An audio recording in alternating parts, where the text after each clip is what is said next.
নমস্কার, পিয়ালি সংসারে আপনাদের প্রত্যেককে স্বাগত। আজকে আমি ঢ্যাঁড়সের একটি রেসিপি আপনাদের সঙ্গে শেয়ার করছি।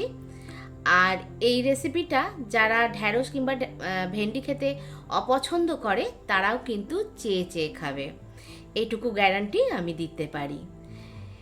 আমি প্রথমে ঢ্যাঁড়সগুলোকে খুব ভালো করে ধুয়ে জল ঝরিয়ে তারপর আমি দেখুন ছুরির সাহায্যে যেগুলো ছোট ছোট সাইজের ঢ্যাঁড়স সেগুলোকে আমি 4টে টুকরো করে কেটে নিচ্ছি, আর বড়গুলোকে অর্ধেক করে তারপর 4টে টুকরো করে কাটছি। এইভাবেই আমি সম্পূর্ণ ঢ্যাঁড়সগুলোকে কেটে নিয়েছি। এরপর এর মধ্যে আমি কিছু মশলা অ্যাড করছি। আমি ছোট চামচের 1 চামচ হলুদ দিলাম, 1 চামচ আমি লঙ্কার গুঁড়ো, 1 চামচ জিরে গুঁড়ো, 1 চামচ ধনে গুঁড়ো, আর একটু আমি গোলমরিচ গুঁড়ো দিয়েছি, আর চাট মশলা দিয়ে খুব ভালোভাবে আমি মিশিয়ে নিলাম। সঙ্গে অবশ্য আমি এর মধ্যে 1.5 চামচের মতো বেসন আর 1 চামচের মতো চালের গুঁড়ো অ্যাড করেছি। আর লবণটা আমি এখনও দিইনি, ভাজার আগে আমি লবণটা দেব।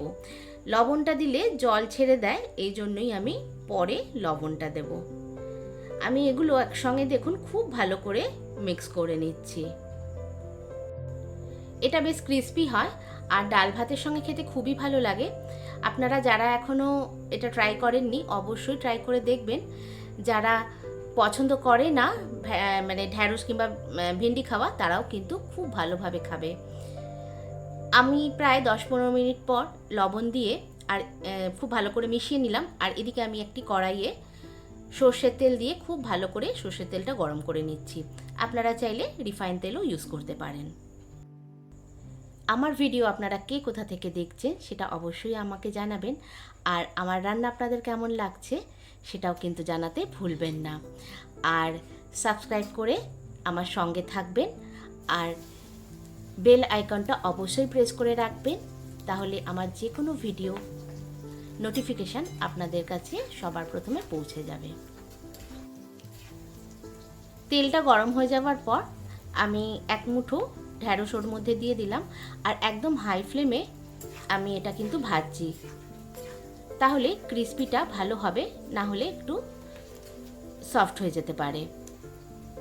আর খুব বেশি নাড়তে থাকতে হবে, খুন্তি তুললে চলবে না। আর লাল করে ভাজা হয়ে গেলে তারপর তুলে নিলেই হয়ে যাবে। আর ভেন্ডিগুলো যখন দেবেন তখন অবশ্যই একটু ঝেড়ে দেবেন, না হলে কড়াইয়ের তেলটা তাড়াতাড়ি নোংরা হয়ে যায়। দেখুন তাই অনেক কিছু জমে গেছে, তবে এটা ছেঁকে নিলেই হয়ে যায়। এইভাবেই আমি কিন্তু বাকি ভেন্ডিগুলো ভেজে নিয়েছি। আমার সম্পূর্ণটা ভাজা হয়ে গেছে।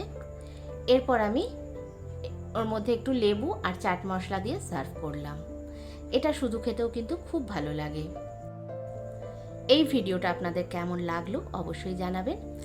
আজকের মতো এলাম, দেখা হচ্ছে নেক্সট ভিডিওতে। আপনারা সবাই খুব ভালো থাকবেন। নমস্কার।